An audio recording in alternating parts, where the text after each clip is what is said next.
তারেক রহমানের আগমন, সিলভার ভাই সিলভার, 12 তারিখ সিলভার। ক্ষমতায় গেলে দুর্নীতির টুটি চেপে ধরার প্রতিশ্রুতি তারেক রহমানের। চট্টগ্রাম হবে পূর্ণাঙ্গ বাণিজ্যিক রাজধানী। জনগণই বিএনপির ক্ষমতার উৎস। ফেনীতে নির্বাচনী জনসভা।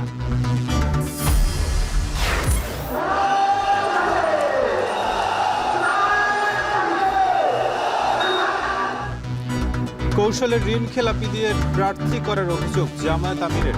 যাত্রাবাড়ি, ধূপখোলা, বকশীবাজারে জনসভা। হা ভোটের পক্ষে যুদ্ধে নামার ঘোষণা। দেশ জুড়ে চলছে জমজমাট প্রচারণার চতুর্থ দিন। প্রার্থীদের পাল্টাপাল্টি অভিযোগ। ভোটারদের মন জয়ে নানান প্রতিশ্রুতি দিচ্ছেন প্রার্থীরা।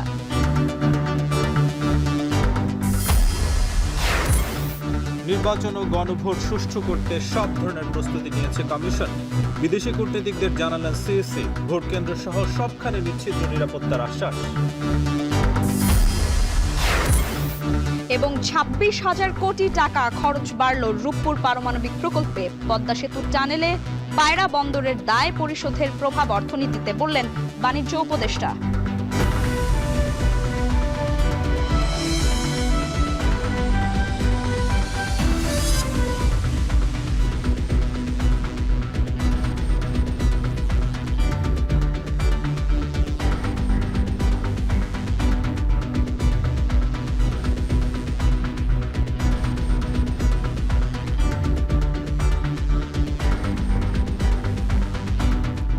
স্বাগত এখন সন্ধ্যায়। পুরো আয়োজন জুড়ে সঙ্গে আছে আমরা দুজন, আমি নাজমুস সাকিব এবং আমি লাইবা জান্নাত। ক্ষমতায় গেলে দুর্নীতির টুটি চেপে ধরার হুঁশিয়ারি দিয়েছেন বিএনপি চেয়ারম্যান তারেক রহমান। চট্টগ্রামে নির্বাচনী জনসভায় বন্দরনগরীকে সত্যিকারের বাণিজ্যিক রাজধানী করারও অঙ্গীকার করেন তিনি। তারেক রহমান বলেন, অনর্থক সমালোচনায় কারো উপকার হবে না। চট্টগ্রাম থেকে আরো জানাচ্ছেন জাওয়াদ মাহমুদ।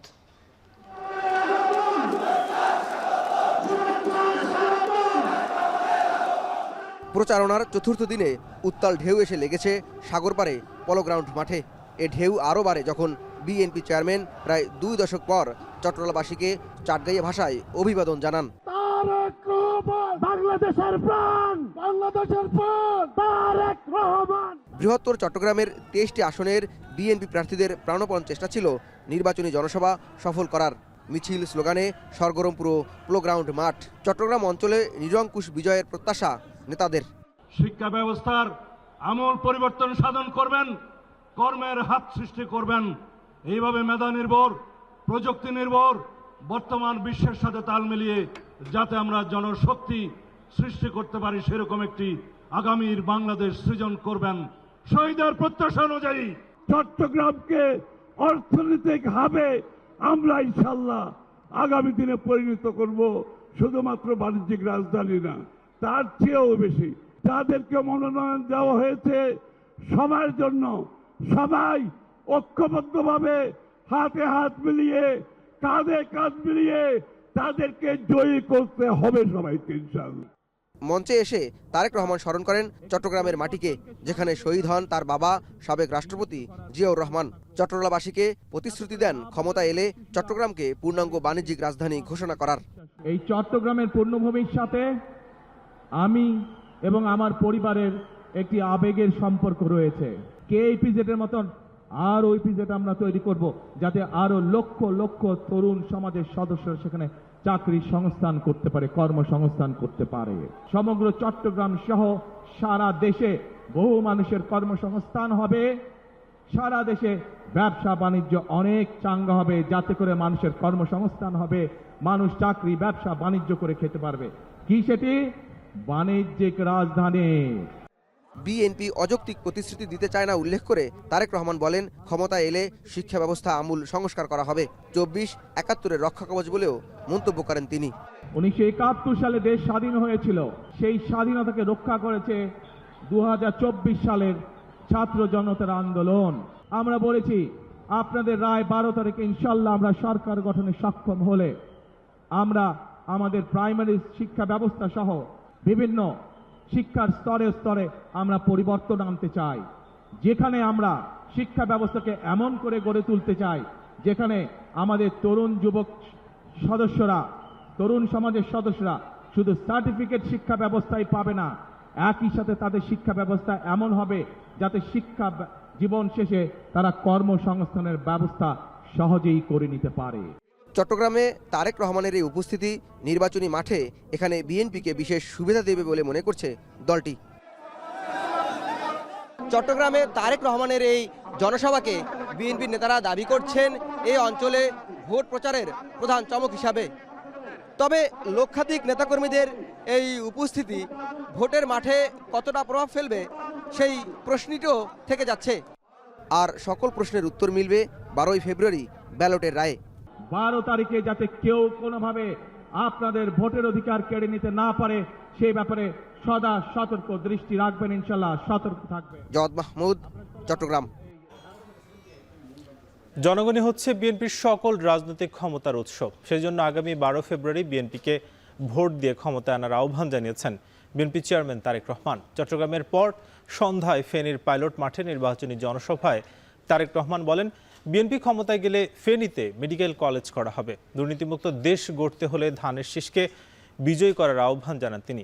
বিএনপি ক্ষমতায় গেলে স্বাস্থ্যসেবা আরও উন্নত করা হবে। আরও বলেন, ফেনীতে ইপিজেড তৈরি করা হবে, যেখানে বেকার তরুণরা কাজ করতে পারবেন।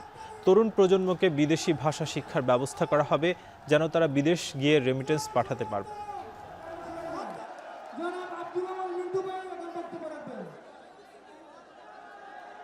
আগামীতে আপনারা আবার ধানের শীষকে নির্বাচিত করলে ধানের শীষ সরকার গঠনে সক্ষম হলে আল্লাহর রহমতে আমরা আবার খালেদা জিয়ার রেখে যাওয়া কাজগুলো আমরা আবার চালু করব।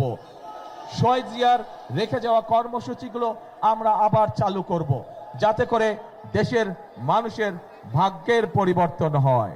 গণতন্ত্রের বুনিয়াদ যদি শক্তিশালী করতে হয় তাহলেই একমাত্র সম্ভব জনগণের অংশগ্রহণের মাধ্যমে গণতন্ত্রের বুনিয়াদ শক্তিশালী করা।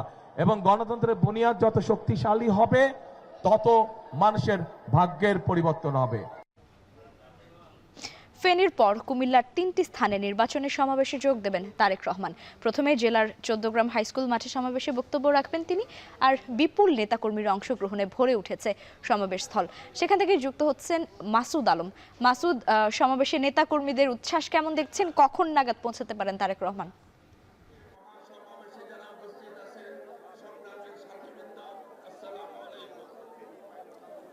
লাইবা, ফেনী থেকে তারেক রহমান তার নির্বাচনী সমাবেশ শেষ করেই কুমিল্লার 14 গ্রামের যে সমাবেশ সেখানে তিনি যোগ দিবেন। ইতিমধ্যে তিনি যাত্রাপথে রয়েছেন।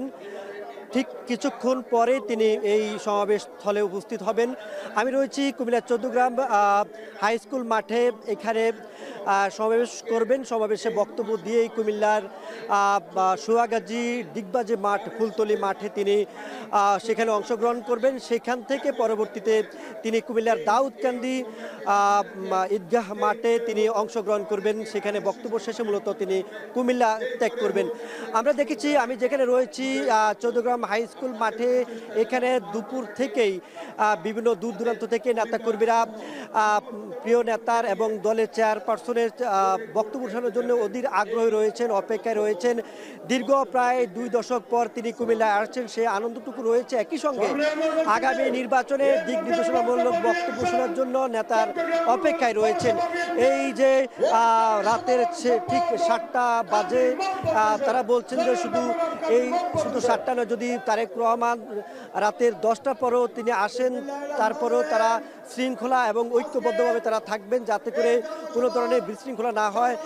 এখানকার যে এখন বিষয় চলছে, এখন মূলত স্থানীয় এবং জেলার নেতাকর্মীরা বক্তব্য রাখছেন, বিভিন্ন ধরনের বক্তব্য দিচ্ছেন এবং প্রতিপক্ষের বিভিন্ন বিষয় নিয়ে ষড়যন্ত্রমূলক বিভিন্ন কর্মকাণ্ডের উপর তারা বক্তব্য রাখছেন। তারা বলছেন যে কোনো ষড়যন্ত্রই আসলে কাজে আসবে না। আগামী জাতীয় সংসদ নির্বাচনে বিএনপি বিশাল ভোটে এবং সংসদীয় আসন সবগুলো সংসদীয় আসনে তারা জয়ী হয়ে তাদের নেতারা সংসদ গঠন করবেন এবং এবং তারা দেশ চালাবেন, তারা আগ্রহ রয়েছেন। এখন যারা বক্তব্য দিচ্ছেন তারা বলছেন যে খুব অল্প সময়ের মধ্যে তাদের নেতা অপেক্ষা রয়েছেন। আমরা দেখছি যে নারী পুরুষ সকল বয়সে মানুষ কিন্তু অপেক্ষা রয়েছেন।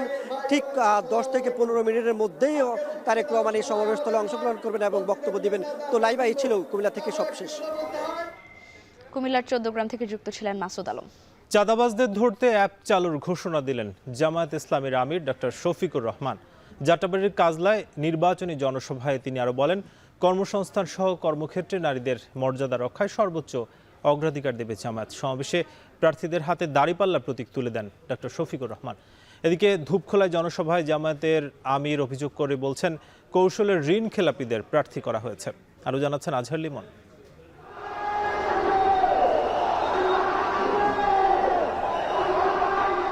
জনতার উচ্ছ্বাস আর স্লোগানে উত্তাল নির্বাচনী জনসভায় জামাতের আমির যখন উপস্থিত হন, তখন জুলাইয়ের স্টালিনগ্রাদ খ্যাত যাত্রাবাড়ির কাজলা ব্রিজের পূর্ব পাশের এই জনসভা পৌঁছে গেছে পার্শ্ববর্তী কোনাপাড়া পর্যন্ত। এখানে ঢাকা 4 ও 5-এ দাঁড়িপাল্লার প্রার্থী মোহাম্মদ কামাল হোসেন ও সৈয়দ জয়নাল আবেদিনের বক্তব্যের আগে কথা বলেন জুলাই শহীদ পরিবারের সদস্যরা। পরে কথা শুরু করেন জামাত আমির। আমার এই অবুজ বাচ্চাটি যখন মুখে তার কথা ফুটবে তখন মা কাকে ডাকে? আমাদের কাছে কোনো জবাব ছিল না। আমি আজকে তাদের হয়ে আপনাদের সামনে এখানে দাঁড়িয়েছি। এই ফেসিবাদের সকল জ্বর যদি কেটে দিতে হয়, 12 তারিখ ইনশাআল্লাহ গণভোটে হা বলতে হবে। হা মানে আজাদি, না মানে গুলামি। দলটির আমির বলেন, ক্ষমতায় এলে নিজ ঘর, সড়ক কিংবা কর্মক্ষেত্রে নারীদের মর্যাদা ও নিরাপত্তা নিশ্চিত করবে তার দল। আমরা কথা দিচ্ছি, ঘরে, চলাচলে এবং কর্মস্থলে 3টা জায়গায় আপনাদের জন্য আমরা ইনশাআল্লাহ সর্বোচ্চ গুরুত্ব দিয়ে নিরাপত্তা নিশ্চিত করব এবং মর্যাদা আপনাদের হাতে তুলে দেব। চলাচলের সময় বিশেষ করে পিক আওয়ারে বড় শহরগুলোতে, রাজধানী সহ আমরা শুধু মহিলাদের জন্য ইভিনিং বাস সার্ভিস চালু করব ইনশাআল্লাহ। চাঁদাবাজদের ধরতে অ্যাপ ও তাদের কর্মসংস্থানের ঘোষণা দেন দলটির প্রধান। এই দেশে নতুন একটা পেশা এখন খুব ভালো চলতেছে, চাঁদাবাজি। যারা এই পেশায় যুক্ত তাদেরকে অনুরোধ করব, ভালো পথে ফিরে আসুন। আমরা আপনাদের হালাল রুজির জন্য জায়গা করে দেব ইনশাআল্লাহ। বক্তব্য শেষে ঢাকা 4 ও 5 আসনে জামাতের প্রার্থীর হাতে দাঁড়িপাল্লা প্রতীক তুলে দেন ডাক্তার শফিকুর রহমান। যাত্রাবাড়ির এই সমাবেশের সঙ্গে ঢাকায় বাংলাদেশ জামায়াত ইসলামীর প্রধান আরও 2টি নির্বাচনী সভায় অংশ নিচ্ছেন। এসব সভায় যেভাবে মানুষের অংশগ্রহণ দেখা যাচ্ছে, আগে ততটা দেখা যায়নি। জামাত এবং 11 দলীয় জোটের নেতারা দাবি করছেন, সামনের নির্বাচনেও এর একটা প্রভাব পড়বে।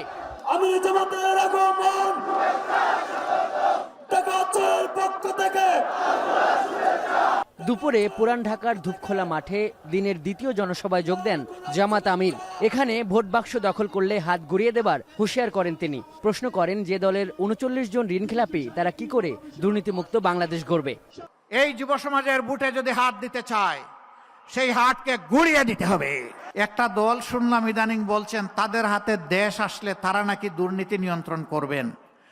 যাদের সংসদ সদস্য 39 জন গুরুতর ঋণ খেলাপি, কায়দা করে তাদেরকে বানানো হয়েছে ক্যান্ডিডেট, তারা বাংলাদেশের মানুষকে দুর্নীতিমুক্ত করবেন। আল্লাহ হাফিজ বাংলাদেশ। আসসালামু আলাইকুম ওয়া রাহমাতুল্লাহ। আজহার লিমন, এখন ঢাকা। যাত্রাবাড়ি ধূপখোলার পর বকশীবাজারের আলিয়া মাদ্রাসা মাঠে নির্বাচনী জনসভায় যোগ দিয়েছেন জামাত আমির ডক্টর শফিকুর রহমান। সেখান থেকে সরাসরি যুক্ত হচ্ছেন আজহার লিমন। লিমন, জানতে চাই যে এই জনসভায় 11 দলীয়কে কি কি প্রতিশ্রুতি দিচ্ছে এবং কি তথ্য আছে?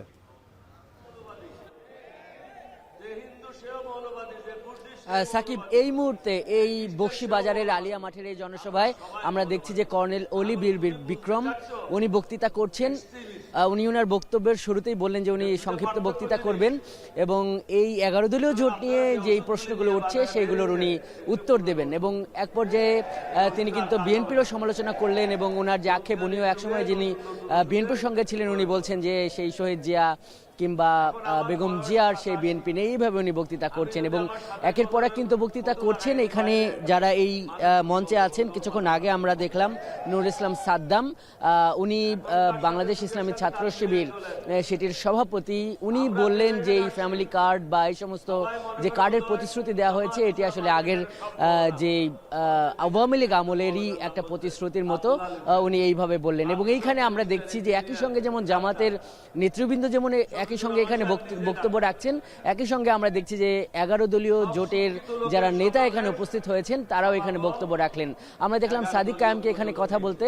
সাদিক কায়েম স্পষ্টতই বললেন যে একটি দল এই গণভোটের হ্যাঁর পক্ষে প্রচারণা চালাচ্ছে না, বরং নায়ের পক্ষে প্রচারণা চালাচ্ছে। হ্যাঁর পক্ষে কিন্তু এখানে অধিকাংশ যারা রাজনীতিক তারা তাদের প্রতীকের জন্য তো চাইছেনই, একই সঙ্গে গণভোটে হ্যাঁর পক্ষে চাইছেন। এবং সাদিক কায়েমের ভাষায় তিনি বলছেন যে যারা নায়ের পক্ষে চাইছে তারা মূলত পুরানো যে ফ্যাসিবাদী কাঠামো সেটি তারা অটুট রাখতে চায়। একই সঙ্গে এখানে বক্তব্য রেখেছেন লেবার পার্টির সভাপতি মোস্তাফিজুর রহমান ইরান। তাদের প্রত্যেকের ভাষায় কিন্তু ওই যে প্রতিপক্ষ বা যারা প্রতিদ্বন্দ্বী আছে তাদের বিরুদ্ধে বেশ উত্তপ্ত বক্তব্য কিংবা ক্ষোভ ছিল। জামাতের আমির এখন মঞ্চে আছে, যেটি দেখতেই পাচ্ছেন, উনি হয়তো আর কিছুক্ষণের মধ্যেই এখানে বক্তব্য রাখবেন। আমরা এই জামাতের আজকে সারাদিনের সমাবেশ কভার করতে গিয়ে যেটি দেখলাম যে বাংলাদেশ জামাত ইসলামী আসলে সামনের দিনে সরকার যদি গঠন করতে পারে তারা কি করতে চায় সেই বিষয়গুলো তিনি এই জামাতের আমির যেমন বলেছেন, একই সঙ্গে ভোট কেন্দ্রের নিরাপত্তা নিয়ে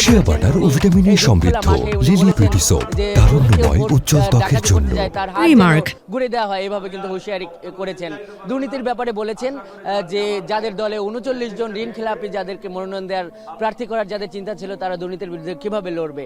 তো এখন এখানে এই জামাতের আমির আছেন। এই সবশেষ আজকের যে জনসভা, এখান থেকে তিনি কি বলেন এর জন্য এখানকার জনতা, জামাতের কর্মসমর্থক, 11 দলীয় জোটের কর্মসমর্থকরা অপেক্ষায় আছেন, অপেক্ষা আছে আমরাও। সাকিব, বকশীবাজারে হচ্ছে জামাতের জনসভা, সে খবর জানাচ্ছিলেন আজহার লিমন। দেখছেন এখন সন্ধ্যা। ঢাকার 16 আসনের বেগুনটিলা এলাকায় উঠান বৈঠক করছেন জামায়াত প্রার্থী আব্দুল বাতেন। সেখানে আছেন সুলতানা স্বর্ণা, যুক্ত হচ্ছে তার সঙ্গে। স্বর্ণা, জামায়াত প্রার্থী আব্দুল বাতেন উঠান বৈঠক করছেন, কি বলছেন তিনি ভোটারদের জানাবেন আমাদের। লাইবা, আজ সারা দিন কিন্তু আমরা দেখেছি বিভিন্ন আসনে ছুটে গেছেন রাজনৈতিক দলের যে পদপ্রার্থীরা রয়েছেন তারা, এবং তার পাশাপাশি কিন্তু তারা তাদের প্রতিশ্রুতির পাশাপাশি যে সকল ভোটার রয়েছেন তাদের সাথে কিন্তু আসলে সাক্ষাৎ করে তাদের বিভিন্ন এলাকার দুর্যোগ দুর্দশার কথা কিন্তু শুনছেন। এবং আমরা বর্তমানে অবস্থান করছি ঢাকা 16 আসনে। সেখানকার জামাতের যিনি প্রার্থী রয়েছেন কর্নেল আব্দুল বাতেন, তিনি একটি উঠান বৈঠক করছেন। সেই উঠান বৈঠকে কিন্তু আমরা অবস্থান করছি এবং সেক্ষেত্রে দুটো জিনিস কিন্তু আমরা লক্ষ্য করছি। প্রথমত, গত কয়েকটি নির্বাচনেও আমরা যতটা না দেখেছি প্রার্থীদেরকে এলাকাবাসীর কাছে পৌঁছে দিতে, তার থেকে তুলনায় কিন্তু এবারের অর্থাৎ ত্রয়োদশ জাতীয় নির্বাচনে কিন্তু অনেক বেশি পৌঁছে যাচ্ছেন যারা প্রার্থী রয়েছেন তারা সাধারণ নাগরিকের কাছে, ভোটারদের কাছে বিভিন্ন প্রতিশ্রুতি দিচ্ছেন, কিন্তু তার পাশাপাশি তারা কিন্তু বারংবারই প্রশ্ন করছেন, প্রশ্ন ছুড়ছেন কি কি সমস্যা রয়েছে এলাকাগুলোতে সেগুলো সম্পর্কে। এবং প্রতিটি এলাকাতে তারা ঘুরে দেখে কিন্তু সেই উঠান বৈঠকগুলোতে থেকে কিন্তু তারা সেই আলোচনার মাধ্যমে শুনছেন সমস্যা, সেই সমস্যা সমাধানের কথাও কিন্তু বলছেন। তবে তার সাথে আরেকটি জিনিস কিন্তু লক্ষ্য করতেই হচ্ছে, বিভিন্ন রাজনৈতিক দল মিলে যেহেতু বিভিন্ন জোট গঠন হয়েছে, সেই জোটের জন্য যারা ছেড়ে দিয়েছেন প্রার্থিতা কিংবা মনোনয়নপত্র তুলেও যারা শেষ মুহূর্তে প্রার্থিতা ছেড়েছেন, সেই সকল ব্যক্তিরাও কিন্তু আমরা দেখেছি এই ধরনের উঠান বৈঠকে যোগ দিচ্ছেন এবং তাদের সমর্থন জানাচ্ছেন। অর্থাৎ 11 দলীয় জোটের কথা যদি আমি বলি, জামাতে ইসলামের যে জোটটি চলছে সেই জোটের পক্ষ থেকে কিন্তু তিনি যখন প্রচারণা চালাচ্ছেন, অন্যান্য যে প্রার্থীরা ঢাকা 16 আসনে মনোনয়নপত্র নিয়েছিলেন তারা কিন্তু এখানে এসে সমর্থন জানিয়েছেন এবং সেই ধরনের ইশতেহারের কথাও কিন্তু বলছেন এবং এক ধরনের ঐক্যর বার্তাই কিন্তু ছড়াচ্ছেন। তবে সেক্ষেত্রে গণভোট লাইবা সবচেয়ে বেশি গুরুত্ব পাচ্ছে এই উঠান বৈঠকগুলোতে। লাইবা, ঢাকা 16 থেকে এই ছিল মোটামুটি সবশেষ।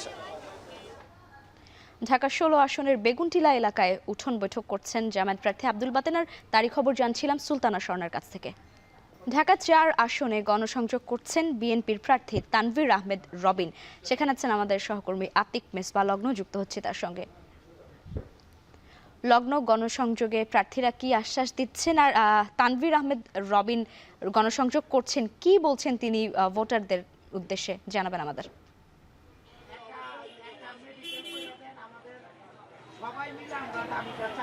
লাইভ একটা নির্বাচনের আমেজ আমরা একদম বিকেল থেকেই দেখছিলাম এই ঢাকা 4 আসরে। অর্থাৎ আপনি নিঃসন্দেহে জানেন যে ঢাকা 4 আসন বলতে জুরাইন এলাকার যে আশেপাশের যে জায়গাগুলি রয়েছে, যেখানে অত্যন্ত ঘিঞ্জি পরিবেশে জলাবদ্ধতা রয়েছে, নানান ধরনের সমস্যা রয়েছে এবং একই সাথে আবাসন সমস্যা রয়েছে এবং বিশেষ সময়ে আসলেই কিন্তু আমরা দেখি যে ডেঙ্গুর একটা প্রকোপ এখানে দেখা যায়। ঠিক এই জায়গাটিতেই মূলত আসলে তানভীর আহমেদ রবিন, যিনি ছিলেন বিএনপি মনোনীত প্রার্থী, তাকে আমরা দেখেছি জনসমাবেশ করতে। তখন আমরা তাকে প্রশ্ন করেছিলাম আসলে কোন কোন প্রতিশ্রুতিগুলো তিনি দিতে চান। তিনি বলেছেন এখানে আসলে ব্যক্তি জীবনের যে মৌলিক প্রশ্নগুলো রয়েছে, অর্থাৎ তাদের যে মৌলিক চাহিদাগুলো রয়েছে, বিশেষ করে আবাসন সমস্যা, জলাবদ্ধতা, বর্জ্য ব্যবস্থাপনা এবং একই সাথে তিনি বলেছেন সাম্প্রতিক যে গ্যাসের যে সংকট রয়েছে এবং গ্যাসের যে লাইনের বিষয়গুলো, প্রত্যেকটি বিষয় নিয়েই কিন্তু তিনি আসলে কাজ করতে চান। একই সাথে আমরা এখানে দেখেছি যে জামায়াতের যে প্রার্থী রয়েছেন জয়নুল আবেদিন, তাকেও দেখেছি তিনিও আসলে বিভিন্ন ওয়ার্ডগুলোতে তার যে প্রচারণা রয়েছে সেটি চালিয়েছে।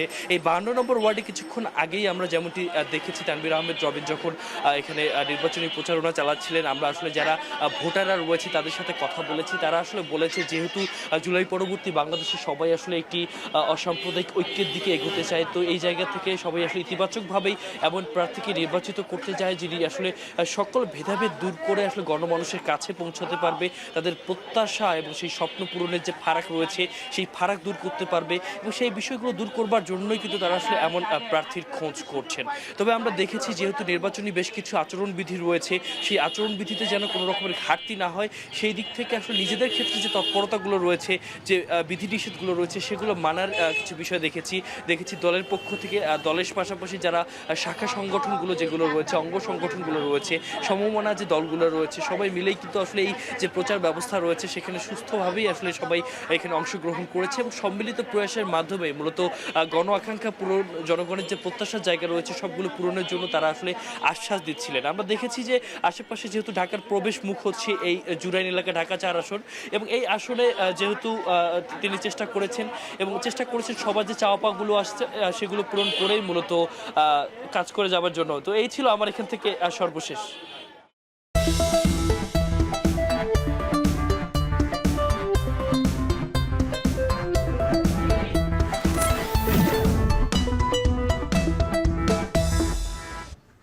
গণতন্ত্রের সকল আন্দোলন সংগ্রাম এবং সর্বশেষ 24 জুলাই গণঅভ্যুত্থানে নারীর অংশগ্রহণ ছিল অভাবনীয়।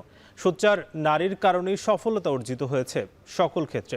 অধিকার বাস্তবায়নের পাশাপাশি নতুন বাংলাদেশ গড়ার লক্ষ্যে আসন্ন ত্রয়োদশ জাতীয় সংসদ নির্বাচন নিয়ে উপকূলীয় নারীর রয়েছে অংশগ্রহণের প্রত্যাশা এবং গুরুত্বপূর্ণ ভাবনা। নিসার উদ্দিন বাবুর ক্যামেরায় জসিম পারভেজের প্রতিবেদন। প্রায় 150 বছরের গৌরবের ইতিহাসের ধারক আধুনিক পটুয়াখালী 3221 বর্গ কিলোমিটার আয়তনের এই জেলা নারী অগ্রগতির সঙ্গে পরিণত হয়েছে পর্যটন ও বাণিজ্যিক শহরে।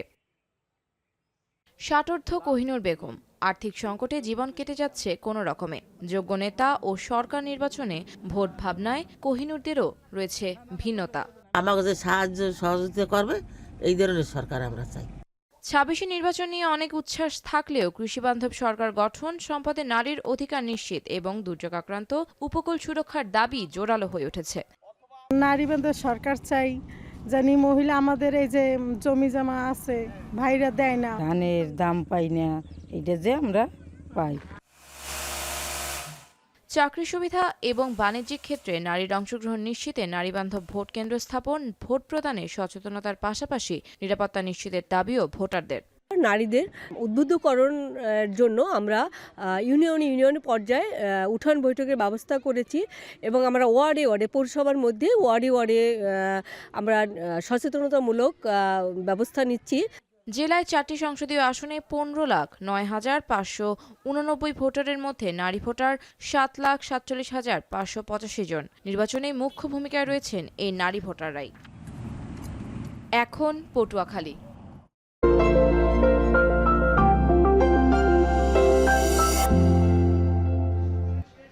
বকশীবাজারে আলিয়া মাদ্রাসা মাঠে নির্বাচনী জনসভায় বক্তব্য রাখছেন জামায়াতে আমির ডাক্তার শফিকুর রহমান। সরাসরি যাচ্ছে সেখানে। সমর্থনে এই নির্বাচনী জনসভার সম্মানিত সভাপতি, সভা মঞ্চে বসা প্রথিত যশা রাজনীতিবিদ, বিশিষ্ট মুক্তিযোদ্ধা, খেতাবপ্রাপ্ত মুক্তিযোদ্ধা, এলডিপির সম্মানিত চেয়ারম্যান ডক্টর কর্নেল অলি আহমদ বীর বিক্রম, বন্ধু সংগঠন সমূহের সম্মানিত নেতৃবৃন্দ, জামাতে ইসলামী ছাত্র শিবিরের নেতৃবৃন্দ, প্রিয় এলাকাবাসী ভাই ও বোনেরা, সাংবাদিক বন্ধুগণ, অনেকক্ষণ ধরে চলা এই জনসভা আপনারা গভীর ধৈর্য সহকারে আগ্রহ নিয়ে শুনেছেন। এর বাইরে খুব বেশি বলার মতো আমার কাছে কিছু নেই। আমি তাদেরই বক্তব্যের কিছু পুনরাবৃত্তি করে আপনাদের সহযোগিতা, দোয়া, ভালোবাসা চেয়ে ইনশাআল্লাহ আমার বক্তব্য আমি শেষ করতে চাই। সম্মানিত এলাকাবাসী, আমরা সময়ের এমন একটি বাস্তবতায় এসে দাঁড়িয়েছি যেই সময়টা হাতছানি দিয়ে আমাদেরকে ডাকছে আর বলছে, সামনে হয় তোমাদের জন্য আলোকিত জীবন, না হয় অন্ধকার। তোমরা কি আলোকে বেছে নিবে নাকি অন্ধকারকে বেছে নেবে? 54 বৎসরের দুর্নীতি এবং দুঃশাসনের নিচে চাপা পড়া বাংলাদেশ আজকে উঠে দাঁড়াতে চায়। কে তারে ডানা ধরে হাত শক্ত করে উঠাই দেবে, সেই অভিভাবকের প্রতীক্ষায় এখন বাংলাদেশ। 18 কোটি মানুষের এই বাংলাদেশ দীর্ঘ যাতনা, জুলুম, নির্যাতনের পর 24 জুলাইয়ে আমাদের কলিজার টুকরা সন্তানেরা, যুবক যুবতীরা সেদিন উঠে দাঁড়িয়েছিল আর তারা বলেছিল আমরা দাঁড়িয়ে গেলাম। আপনারা দেখেছেন ওই ভয়াবহ দিনে ফ্যাসিস্ট সরকারের স্বরাষ্ট্রমন্ত্রী নির্দেশ দিচ্ছেন, তোমরা দাঁড়িয়ে আছো কেন? গুলি কি শেষ হয়ে গেছে? তোমাদের অস্ত্র থেকে গুলি বের হয় না কেন? তখন একজন কর্তব্যরত খুনি অফিসার জবাব দিয়েছিল, স্যার গুলি একটারে মারি, একটাই পড়ে, দ্বিতীয়টা দাঁড়িয়ে যায় স্যার। এইভাবে যে জাতির সন্তানেরা দাঁড়িয়ে যায় তাদেরকে পরাজিত করার শক্তি কারণে।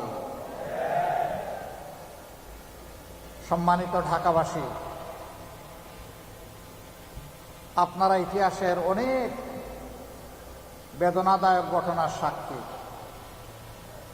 সর্বশেষ ঘটনাটি সারা বাংলাদেশকে, বিশ্বকে নাড়া দিয়েছে। এই আপনাদের এলাকায়, মিটফোর্ট এলাকায়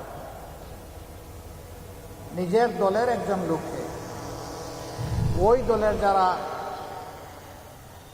চাঁদাবাজ, তারা এসে তার কাছে চাঁদা চেয়েছে। সে চাঁদা দিতে অস্বীকৃতি জানিয়েছে। স্পষ্ট দিবালুকে তাকে দফায় দফায় পাথর মেরে, মৃত্যু নিশ্চিত হওয়ার পরে আবার পাথর মেরেছে নির্মমভাবে, মেরে তাকে খুন করেছে। যে দলের কর্মীরা চাঁদার নেশায় নিজের ভাইকে, বন্ধুকে, সহকর্মীকে পর্যন্ত ছেড়ে কথা বলে না, জীবনটাই নিয়ে নেয় চাঁদা না পেলে, সেই দল সম্পর্কে আমাদের অনেক চিন্তা ভাবনার প্রয়োজন আছে। সুষ্ঠু নির্বাচন আয়োজনে সব ধরনের প্রস্তুতির পাশাপাশি নিচ্ছিদ্র নিরাপত্তা ব্যবস্থা থাকার কথা জানালেন সিএসি এএমএম নাসির উদ্দিন। বলেন, ভোটারদের নিরাপদে কেন্দ্রে আসার সব ব্যবস্থা করবে ইসি। আসন্ন জাতীয় সংসদ নির্বাচন এবং গণভোট সামনে রেখে বিভিন্ন দেশের রাষ্ট্রদূত ও বিদেশি মিশনের কূটনীতিকদের আনুষ্ঠানিক ব্রিফিং শেষে এসব জানান তিনি। নিশ্চিদ্র নিরাপত্তার ব্যবস্থা ইনশাল্লাহ আমরা করব, যাতে অত্যন্ত শান্তিপূর্ণভাবে সবাই কেন্দ্রে আসতে পারে। আমাদের তরফ থেকে we will do our best to ensure a safe environment for the voters. আমাদের যে ফোকাসটা একটা সুন্দর নির্বাচন উপহার দেওয়া, এই ব্যাপারে তারা বুঝতে পেরেছেন এবং তারা খুবই সন্তুষ্টি প্রকাশ করেছেন আমাদের প্রস্তুতি নিয়ে। ডলারের দর বাড়ায় রূপপুর পারমাণবিক প্রকল্পে প্রায় 26,000 কোটি টাকা খরচ বেড়েছে। বিকেলে একনেক সভা শেষে সংবাদ সম্মেলনে কথা জানান পরিকল্পনা উপদেষ্টা ওয়াহিদ উদ্দিন মাহমুদ। চলতি অর্থ বছরের জন্য 45,191 কোটি ব্যয়ে 25টি উন্নয়ন প্রকল্প অনুমোদন দিয়েছে জাতীয় অর্থনৈতিক পরিষদের নির্বাহী কমিটি। এর মধ্যে 14টি নতুন প্রকল্প সংশোধিত 6টি এবং 5টি প্রকল্পের মেয়াদ বাড়ানো হয়েছে, যার মধ্যে সরকারের নিজস্ব অর্থায়ন 10,881 কোটি টাকা, বৈদেশিক ঋণ 32,018 কোটি টাকা এবং সংস্থার নিজস্ব অর্থায়ন 2,291 কোটি টাকা। আর এই ছিল এখন সন্ধ্যায়। সঙ্গে থাকার জন্য ধন্যবাদ।